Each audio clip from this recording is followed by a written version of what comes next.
Dalam berbagai gugatan perdata, ingat Pak Jokowi itu tidak pernah hadir.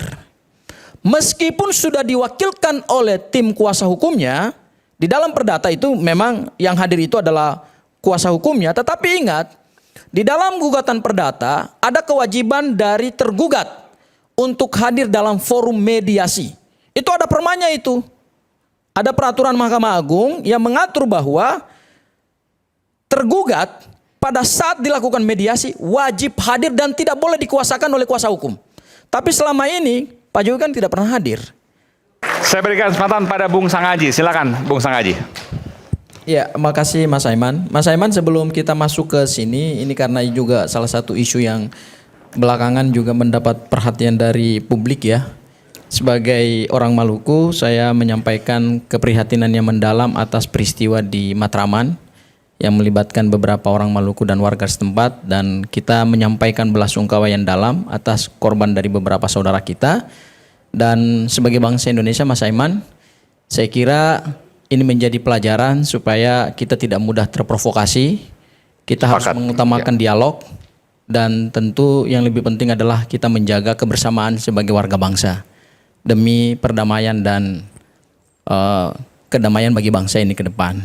Dan kalau orang Ambon itu bilang, poton di kuku rasa di daging, ali rasa beta rasa katon semua bersaudara. Ya, itu pesan saya yang pertama, Mas. Kita Aiman. semua bersaudara. Ya, betul Mas Aiman. Ya. Yang kedua, Mas Aiman, tadi Bang Rifai memutarkan satu video dari putusan Pengadilan Negeri Jakarta Timur.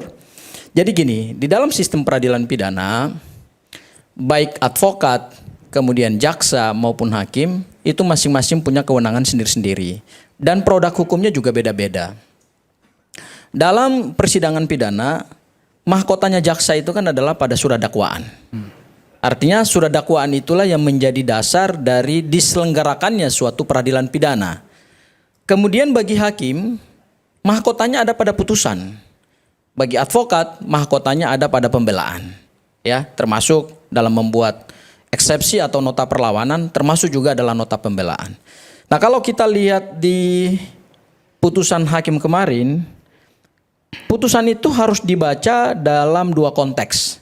Yang pertama adalah kita lihat pertimbangannya, karena daging dari putusan itu sebetulnya ada pada pertimbangan. Dalam bahasa ilmu hukum disebut dengan ratio decidendi. Ya, jadi kalau kita baca putusan itu menimbang bahwa, itu sebenarnya adalah dasar pertimbangan sampai kemudian lahir amar.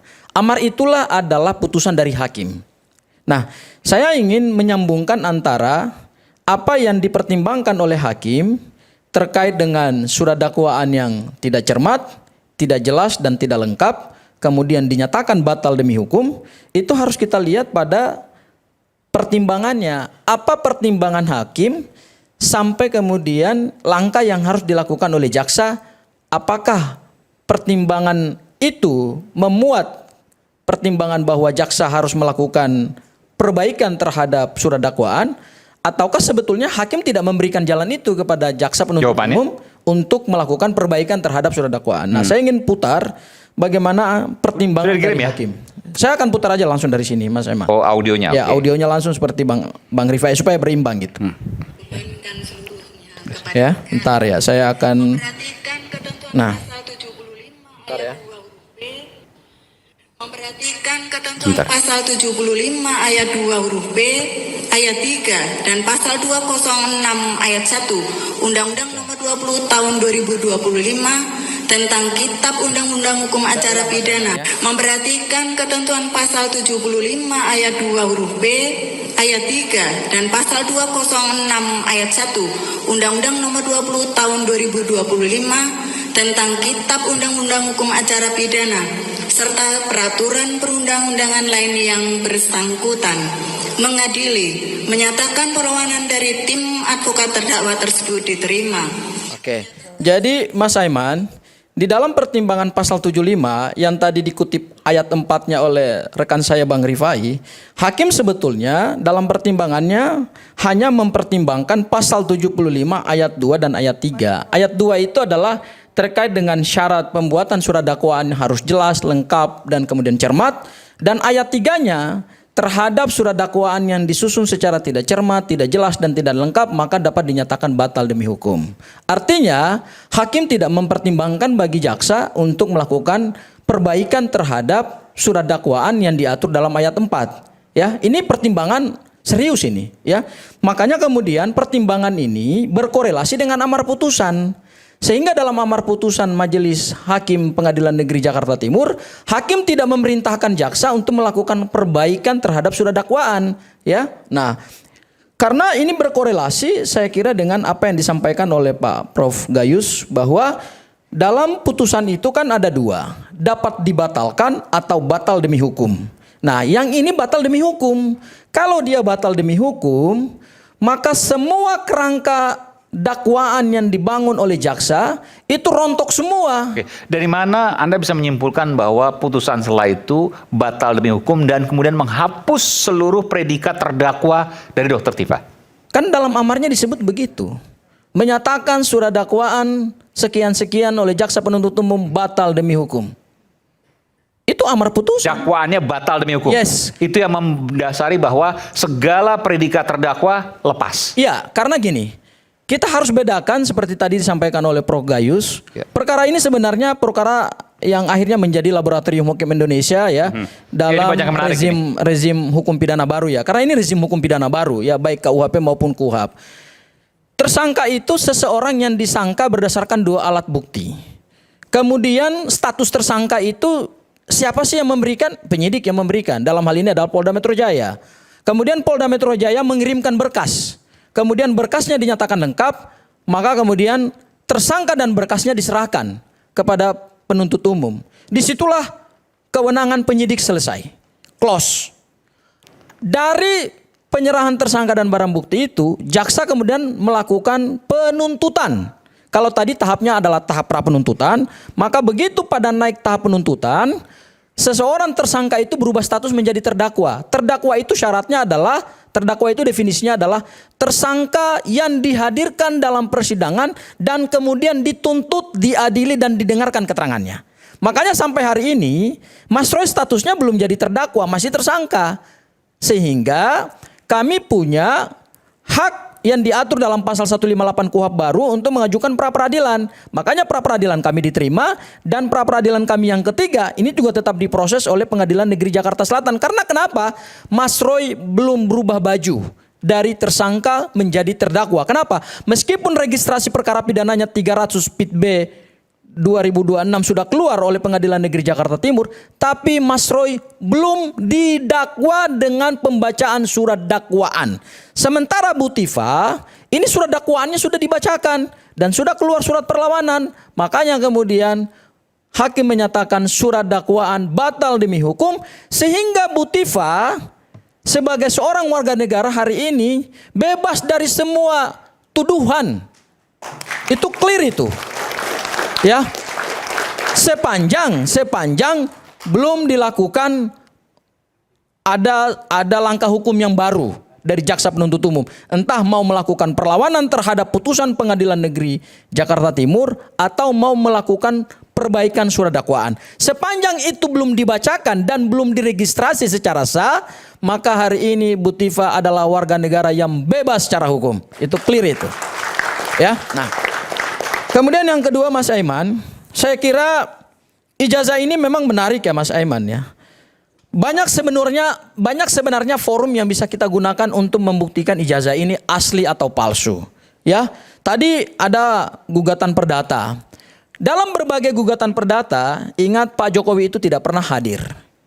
Meskipun sudah diwakilkan oleh tim kuasa hukumnya, di dalam perdata itu memang yang hadir itu adalah kuasa hukumnya, tetapi ingat, di dalam gugatan perdata ada kewajiban dari tergugat untuk hadir dalam forum mediasi. Itu ada permanya itu. Ada peraturan Mahkamah Agung yang mengatur bahwa tergugat pada saat dilakukan mediasi wajib hadir dan tidak boleh dikuasakan oleh kuasa hukum. Tapi selama ini Pak Jokowi kan tidak pernah hadir. Ya.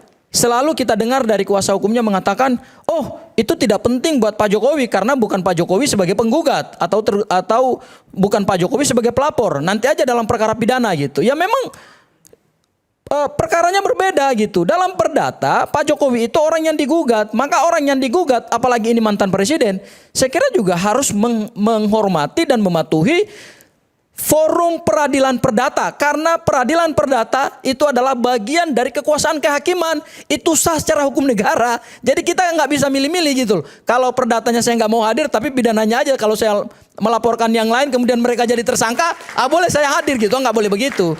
Karena apapun pengadilannya, mau pengadilan tata usaha negara, mau pengadilan perdata, mau pengadilan pidana sekalipun, ketika seseorang itu berhadapan dengan persoalan hukum, apalagi ini mantan presiden, maka dia harus patuh. Karena peradilan yang diselenggarakan itu sah secara hukum negara.